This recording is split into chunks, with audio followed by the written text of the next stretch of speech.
Hello, ഇന്നത്തെ video ഒരു super tasty ആയിട്ടുള്ള പനീർ കടായിയുടെ റെസിപ്പിയാണ്. അപ്പോൾ ഇത് നമുക്ക് കാറ്ററിങ്ങിനായിട്ട് കിട്ടിയിട്ടുണ്ടായിരുന്ന ഓർഡറാണ് കേട്ടോ. നമ്മുടെ നെയ്ച്ചോറിലേക്കുള്ള ഒരു ഗ്രേവിയാണ് പറഞ്ഞിട്ടുണ്ടായിരുന്നത്. അപ്പോൾ അതാ കാറ്ററിങ്ങിൻ്റെ തിരക്കിൽ ഞാൻ ഫസ്റ്റത്തെ ഒരു ഭാഗം വീഡിയോ എടുക്കാൻ വേണ്ടിയിട്ട് വിട്ടുപോയി. എന്തായാലും ഞാൻ പറഞ്ഞു തരാം. ഇതൊരു ഓട്ടുരുളിയിലാണ് തയ്യാറാക്കുന്നത്. ഇതിലേക്ക് ആദ്യം കുറച്ച് വെളിച്ചെണ്ണ ഒഴിച്ചു കൊടുത്തിട്ടുണ്ടായിരുന്നു. വെളിച്ചെണ്ണ നന്നായി ചൂടായി വന്നപ്പോഴത്തേക്ക് സവാള ഇട്ടിട്ട് വഴറ്റിയെടുക്കുകയാണ്. ഇത് നമ്മുടെ പനീർ നല്ല ചൂടുവെള്ളത്തിൽ ഇട്ട് വെച്ചിട്ടുള്ളതാണ്. സവാള നന്നായി വഴണ്ട് വന്നതിന് ശേഷം അതിലേക്ക് കുറച്ച് തിക്കായിട്ട് അരിഞ്ഞിട്ടുള്ള ക്യാപ്സിക്കമാണ് ഇട്ട് കൊടുക്കുന്നത്. സവാള വഴറ്റുന്ന സമയത്ത് അതിലേക്ക് കുറച്ച് ഉപ്പ് ഇട്ട് കൊടുത്തിട്ടുണ്ടായിരുന്നു കേട്ടോ. അതിനുശേഷം സവാളയും ക്യാപ്സിക്കും കൂടി നല്ല രീതിയിൽ വഴറ്റിയെടുക്കുക. ഇപ്പോൾ അതാ ഈ ചേർത്ത് കൊടുത്തിട്ടുള്ളത് വെളുത്തുള്ളി ഇഞ്ചിയും ചതച്ചിട്ടുള്ളതാണ്.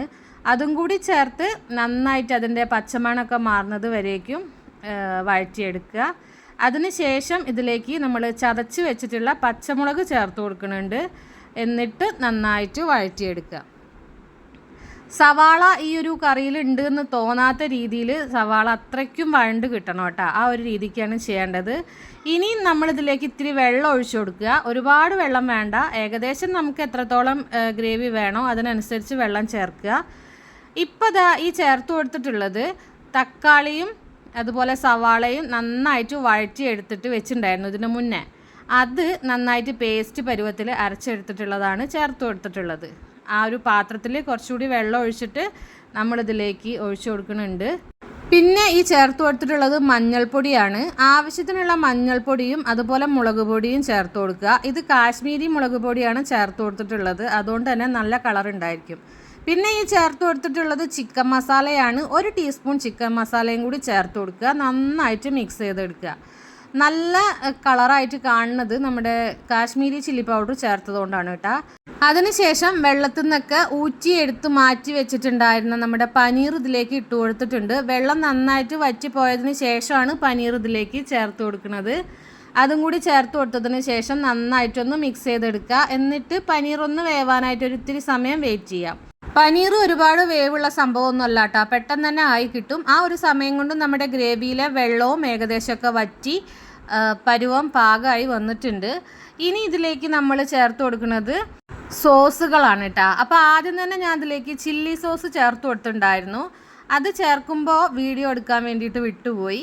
പിന്നെ ഇപ്പോൾ ഈ ചേർത്ത് കൊടുത്തിട്ടുള്ളത് നമ്മുടെ സോയാ സോസാണ്. അപ്പോൾ ചില്ലി സോസ് ആദ്യം ചേർത്ത് കൊടുത്തു. പിന്നെ അതാ സോയാ സോസ് ചേർത്ത് കൊടുത്തു.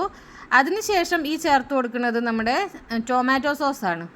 അപ്പോൾ 3 സോസുകളും ചേർത്ത് കൊടുത്തിട്ടുണ്ട് കേട്ടോ. ഞാൻ പിന്നെയും പറയാൻ കാരണം ചില്ലി സോസ് ആദ്യം ചേർത്ത് കൊടുത്തത് വീഡിയോയിൽ മിസ്സായി പോയതുകൊണ്ടാണ്. എന്നിട്ട് നന്നായിട്ട് ഇതാ മിക്സ് ചെയ്തെടുക്കുക. ടൊമാറ്റോ സോസ് കുറച്ചധികം ചേർത്ത് കഴിഞ്ഞാൽ കുറച്ച് തിക്കായിട്ടുള്ള ഗ്രേവി കിട്ടും കേട്ടോ. പിന്നെ ഈ ഒരു സമയത്ത് ഉപ്പ് നോക്കിയ സമയത്ത് ഇത്തിരി ഉപ്പ്, ഒരു പൊടിക്ക് ഉപ്പിൻ്റെ കുറവുണ്ടായിരുന്നു. അപ്പോൾ അതും കൂടി ചേർത്ത് കൊടുത്തിട്ടുണ്ട്.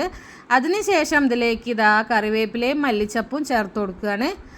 അത് രണ്ടും ചേർത്ത് കൊടുത്തിട്ട് നമ്മൾ നന്നായിട്ടൊന്ന് മിക്സ് ചെയ്യുക. അതിനുശേഷം നമ്മൾ ഫ്ലെയിം ഓഫ് ചെയ്യുക. ഫ്ലെയിം ഓഫ് ചെയ്തതിന് ശേഷം ഇതിലേക്ക് നമുക്ക് കുറച്ച് പച്ച വെളിച്ചെണ്ണ ഒഴിച്ചു കൊടുക്കണം. ഇതാണ് ഇതിൻ്റെ ലാസ്റ്റ് ആൻഡ് ഫൈനൽ സ്റ്റെപ്പ് എന്ന് പറയുന്നത്. അപ്പോൾ ഇത്രയേ ഉള്ളൂ വീഡിയോ നിങ്ങൾക്ക് ഇഷ്ടമായിട്ടുണ്ടെങ്കിൽ ലൈക്ക് ചെയ്യാനും ഷെയർ ചെയ്യാനും ചാനൽ ഒന്ന് സബ്സ്ക്രൈബ് ചെയ്ത് സപ്പോർട്ട് ചെയ്യാനും മറക്കല്ലേ. പുതിയൊരു വീഡിയോയുമായി വീണ്ടും വരാം. അതുവരേക്കും ബൈ.